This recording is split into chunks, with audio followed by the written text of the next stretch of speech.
하나님의 크신 사랑과 은총이 여러분의 삶에 함께 하시기를 빕니다. 오늘은 차별 대우하지 마십시오라는 제목으로 함께 하나님의 말씀을 나누겠습니다. 우리 사진 한 장 보실까요?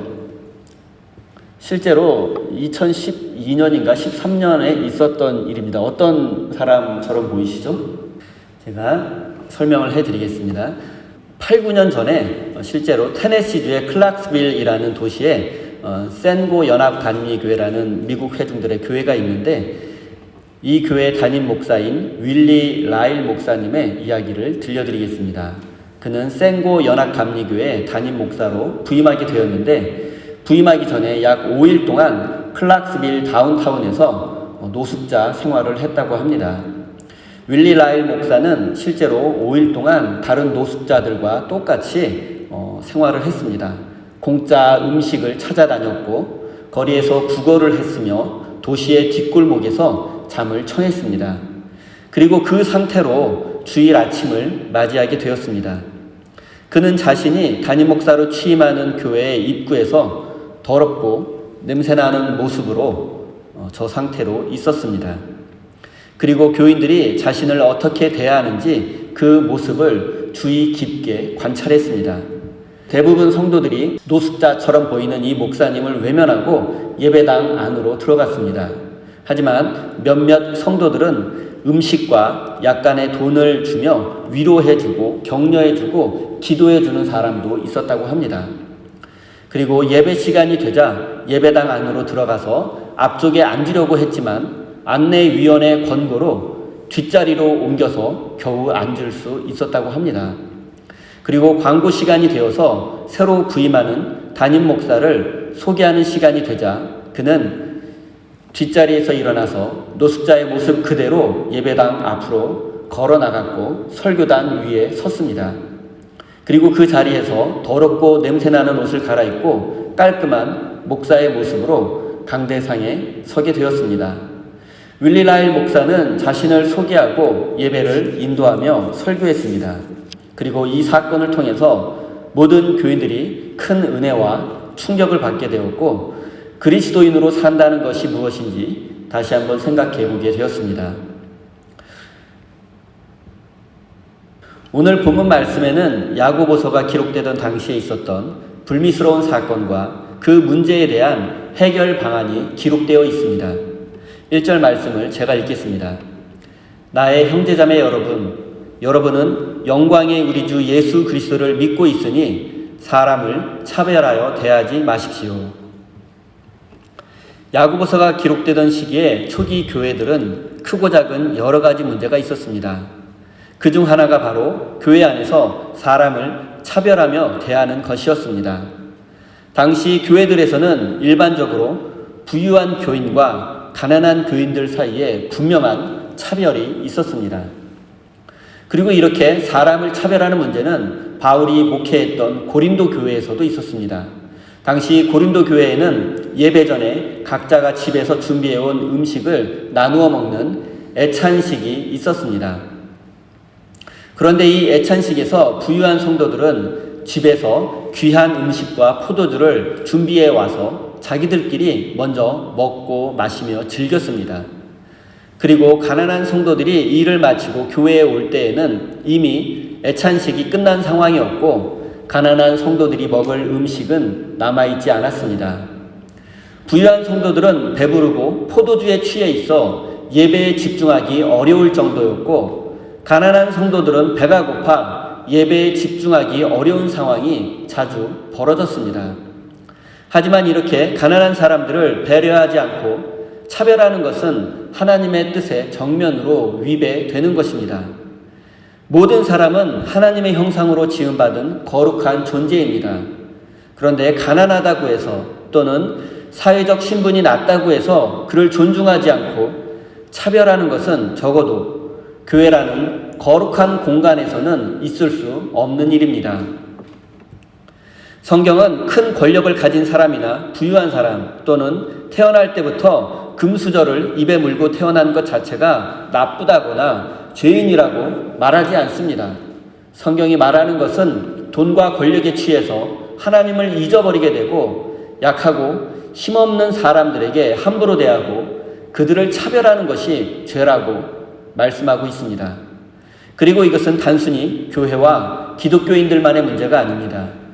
세상 사람들에게도 해당되는 문제이기도 합니다. 지금 전 세계적으로 부익부 빈익빈 현상이 심해지고 있습니다.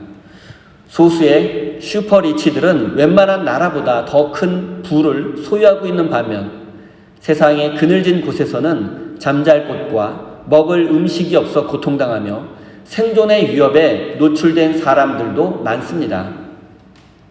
그리고 지금 이 세상에서 가장 심한 고통을 겪고 있는 사람들은 바로 전쟁의 참화로 모든 것을 잃어버린 우크라이나 사람들입니다.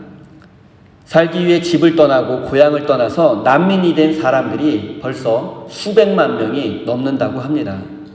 이 사람들이야말로 야고보서가 말하는 가장 가난한 사람들, 가장 절박한 사람들, 가장 도움이 필요한 사람들일 것입니다.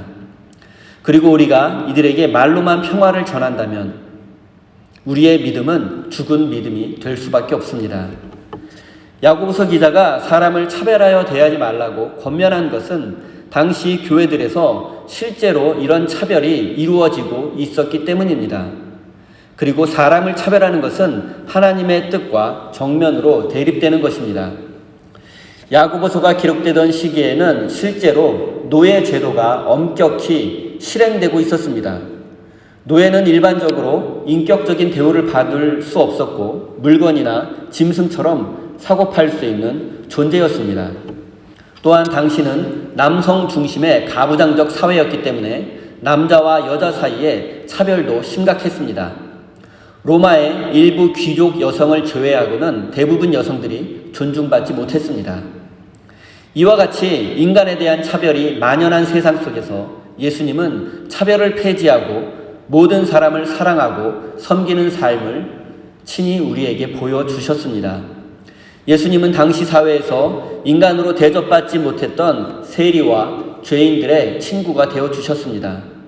가난하고 병들고 의지할 곳 없는 사람들의 친구가 되어주셨고 그들과 함께 동거동락하셨습니다. 예수님은 부유한 사람과 가난한 사람 그리고 신분의 지위 고하를 막론하고 그 누구도 차별하지 않았습니다. 이로 인해서 초대교회 성도들 사이에서는 모든 사람은 예수님 안에서 한 형제요, 자매요, 한 가족이라는 믿음이 생겨나게 된 것입니다. 예수 그리스도 안에서는 더 이상 높음과 낮음이 존재하지 않습니다. 주인과 노예도, 남자와 여자도, 많이 배운 사람과 적게 배운 사람도, 부유한 자도 가난한 자도 예수 그리스도 안에서는 모두가 하나님을 아버지로 모시는 형제요 자매이며 한 가족일 뿐입니다. 그리고 우리가 기억해야 할 사실은 초대교회가 로마 제국의 박해를 견디며 믿음을 지키고 꾸준히 복음을 전할 수 있었던 이유는 바로 노예와 여성들 그리고 사회적으로 신분이 낮은 사람들의 기도와 헌신 때문이라는 사실을 잊어서는 안 됩니다. 이들은 박해와 핍박 속에서도 배교하지 않으며 믿음을 지키며 복음을 전했습니다. 그들은 복음을 위해서라면 예수 그리스도의 피 묻은 교회를 위해서라면 외톨이가 되는 것과 감옥에 갇히는 것, 심지어 순교도 두려워하지 않았습니다. 그런데 교회가 점점 제도화되고 조직화되어 가면서 박해가 사라지게 되었고 피 흘려 교회를 지켰던 사람들, 즉 사회적으로 신분이 낮은 사람들이 이제는 거꾸로 교회에서 차별을 받고 있는 상황이 벌어지게 되었습니다. 그리고 야고보서 기자는 이런 현실을 적나라하게 비판하고 있습니다. 2절과 3절 말씀입니다. 이를테면 여러분의 회당에 화려한 옷을 입은 사람이 금반지를 끼고 들어오고 또 남루한 옷을 입은 가난한 사람도 들어온다고 합시다. 여러분이 화려한 옷차림을 한 사람에게는 특별한 호의를 보이면서 여기 좋은 자리에 앉으십시오 하고 가난한 사람에게는 당신은 거기 서 있든지 내 발치에 앉든지 하고 말하면 지금까지 로마 제국의 박해와 핍박 속에서도 교회를 지켜온 사람들은 주로 가난한 사람들과 사회적 신분이 낮은 사람들이었습니다. 그런데 박해가 사라지자, 교회가 이제 먹고 살만해지자 그런 교인들이 교회 안에서 차별을 받게 된 것입니다. 야고보서 기자는 막연하게 일반적인 윤리를 가르치려는 것이 아니라 매우 구체적인 상황 속에서 참된 믿음이 무엇인지 우리에게 알려주고 있습니다. 부자와 가난한 사람 두 사람이 예배당 안으로 들어왔습니다. 부자는 금반지를 끼고 화려한 옷을 입었습니다. 그는 한눈에 보아도 부자일 뿐 아니라 사회적으로도 영향력이 대단한 사람임을 알 수 있습니다. 그리고 사람들은 그런 부자는 교회에 큰 도움을 줄 수 있을 것이라고 생각했습니다. 그리고 가난한 사람은 때묻고 냄새나는 더러운 옷을 입은 채로 교회에 왔습니다. 그는 일을 마치고 바로 교회로 오는 바람에 옷을 갈아입지도 못했습니다. 이 사람은 교회에 도움을 줄 수 있는 사람이 아니라 오히려 교회에 도움이 필요한 사람처럼 보였습니다.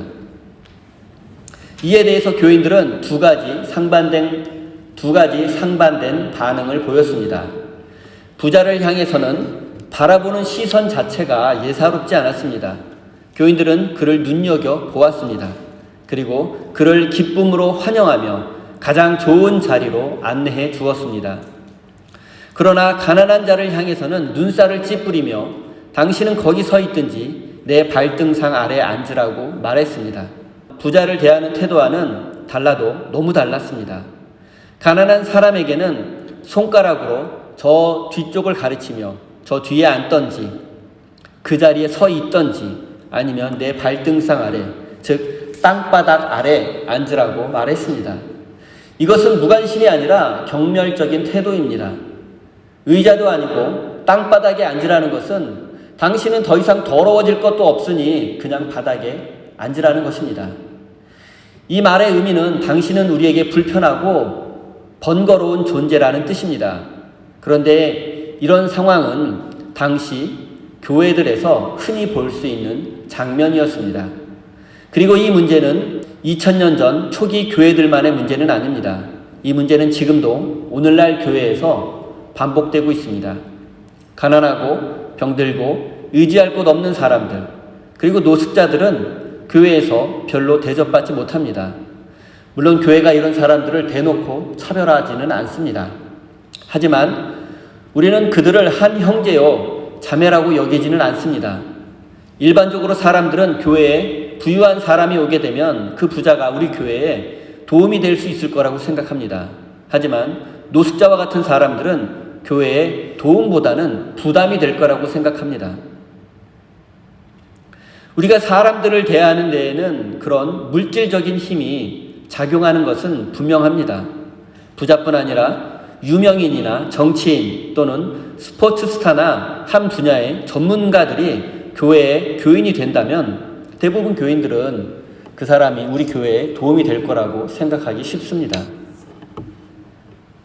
하지만 사실은 그렇지 않습니다. 부자나 스타 또는 권력자라고 해서 교회에 도움이 되거나 하나님께 쓰임받는 것은 아닙니다. 교회에 도움이 되고 하나님께 쓰임받는 사람은 하나님을 향한 신실한 믿음이 있는 사람입니다. 믿음이 있는 사람이 교회에 도움이 되고 하나님께 쓰임받을 수 있습니다. 기도하고 봉사하고 헌신하는 사람이 교회에 도움이 되고 하나님께 쓰임받을 수 있습니다. 우리는 절대로 재산과 지식 그리고 권력의 소유 정도에 따라서 사람을 대하거나 평가해서는 안 됩니다. 왜냐하면 하나님은 우리의 외적인 조건을 보지 않으시고 우리의 마음의 중심을, 우리의 마음이 어떤가를 중요하게 보시기 때문입니다. 사랑하는 성도 여러분, 세상 사람들은 우리의 외모나 조건, 배움의 정도, 재산과 권력의 소유 정도를 보고 우리를 대하고 판단하지만 하나님은 우리의 마음의 중심을 보신다는 사실을 잊지 마시기 바랍니다. 5절입니다. 사랑하는 형제자매 여러분, 들으십시오. 하나님께서는 세상에 가난한 사람을 택하셔서 믿음에 부유한 사람이 되게 하시고 하나님을 사랑하는 이들에게 약속하신 그 나라의 상속자가 되게 하시지 않았습니까? 세속에 물든 일부 교인들이 가난한 사람들을 차별한다는 소식을 듣게 된 야고보서 기자는 하나님께서는 세상의 가난한 사람을 선택하셨다고 말합니다. 세상의 가치관을 기준으로 한다면 가난한 사람은 무시하고 천대하고 차별해도 되는 대상입니다. 하지만 하나님은 그런 가난한 사람을 선택하셨습니다. 그리고 가난한 자에게 주신 것은 세상의 부요함이나 돈과 권력이 아니었습니다.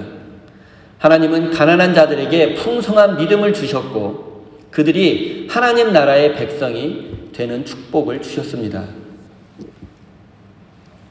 이것은 당시 가난하다는 이유로 차별받고 있는 의로운 성도들을 위해서 격려하고 위로해 주시려는 하나님 아버지의 따뜻한 마음입니다. 야고보서 기자는 가난한 사람이 무조건 믿음이 좋다거나 가난을 미화하려는 것이 아닙니다. 당시에 가난한 사람들은 이미 그 가난에서 벗어날 수 없는 구조에 묶여 있었기 때문에 돈에 대한 욕심과 신분 상승에 대한 꿈조차 꿀 수 없는 상황이었습니다. 가난한 이들이 아무리 노력한다 한들 당시 사회에서 그들이 부자가 되고 인생 역전을 이루는 것은 불가능했습니다. 하지만 그런 상황이 오히려 가난한 자들이 영적으로 부요해지는 길이 되었습니다. 여러분, 2000년 전 고대 사회에서 노예가 노예의 신분에서 해방되고 부자가 된다는 거 현실적으로 가능하지 않습니다. 여자가 남자처럼 경제 활동을 하고 존중받으며 사회에서 성공하는 거 불가능에 가깝습니다. 2000년 전 고대 사회에서 가난한 집안에서 태어났으면 평생을 가난하게 살 수밖에 없었습니다. 당시 사회는 신분 상승에 대한 기회가 철저히 아주 차단되어 있었기 때문입니다. 노예와 여자들 그리고 가난하고 사회적 신분이 낮은 사람들은 부자가 되는 꿈을 포기하고 대신 하나님을 사랑하고 하나님께 사랑받는 삶을 선택했던 것입니다. 하나님께서 가난한 자들을 선택하셨다는 이 말씀을 근거로 해서 하나님은 가난한 자를 더 사랑하시고 부유한 자를 미워하신다라고 오해해서는 안 됩니다. 성경 어디에도 그런 말씀이 없습니다. 하나님은 부자를 차별하시는 분이 아닙니다.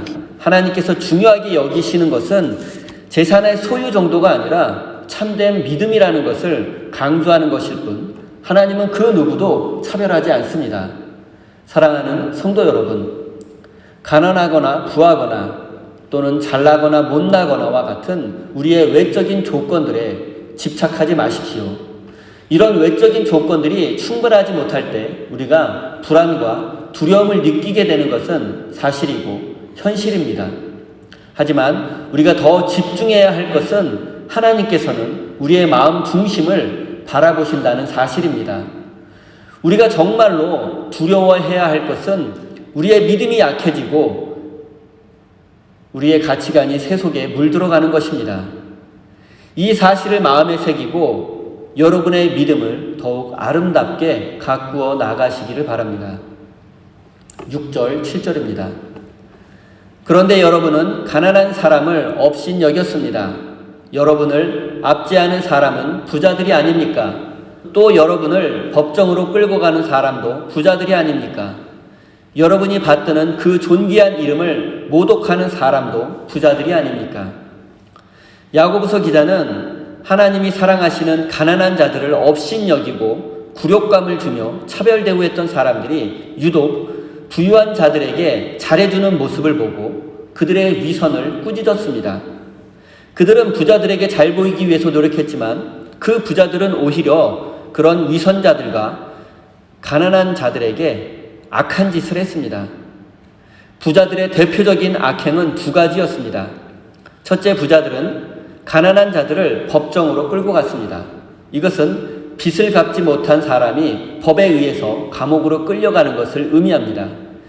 빚을 갚지 못한 사람이 게으르거나 노력이 부족했을 수도 있지만 당시 시대적 상황을 고려한다면 가난한 자들은 계속해서 돈을 빌릴 수밖에 없는 상황이었고 그것을 갚지 못해 파산하고 집을 빼앗기고 노예가 되든지 감옥에 갈 수밖에 없었습니다. 이것이 일반적인 상황이었습니다. 가난한 자들은 부자들에게 이런 취급을 받았지만 그들은 여전히 부자들에게 잘 보이기 위해서 애를 쓰고 있습니다. 두 번째, 부자들의 악행은 아름다운 이름을 비방하는 것이었습니다. 쉽게 말씀드리면 당시 부자들은 그리스도인이라는 거룩한 호칭을 비웃고 조롱했습니다. 이것은 단순히 그리스도인을 비웃고 조롱하고 모욕한 것뿐만 아니라 예수 그리스도를 향한 비난과 조롱이기도 했습니다. 그럼에도 불구하고 위선자들은 끝까지 부자들의 편을 들어 주었습니다. 또한 이 시대의 불의한 경제 시스템과 불공정한 경쟁 체제에 대해서 깊이 고민하지 않은 채 가난과 실패를 오직 개인의 책임으로만 돌리는 태도 역시 예수님의 이름을 욕되게 하는 것이고 하나님의 사랑을 외면하는 것이라고 말할 수 있습니다. 우리는 지금 이 세상 속에서 예수 그리스도의 이름이 수치를 당하고 하나님의 영광이 바닥에 떨어진 이 현실을 우리 자신이 경제적 손해를 입는 것이나 어려움을 당하는 것보다 더 아파하고 있는지 생각해 보아야 합니다. 사랑하는 성도 여러분, 남들보다 더 많이 소유했다고 해서 교만에 빠져서는 안 됩니다. 또한 가진 것이 적고 가난하다고 해서 비굴해질 필요도 없습니다. 부와 권력을 가진 자들에게 잘 보이기 위해서 애쓸 필요도 없고 가난한 사람을 게으르다고 비난해서도 안 됩니다. 사업에 성공하고 실패하는 것보다 그리고 건강하지 못하느냐보다 더 중요한 것이 있습니다.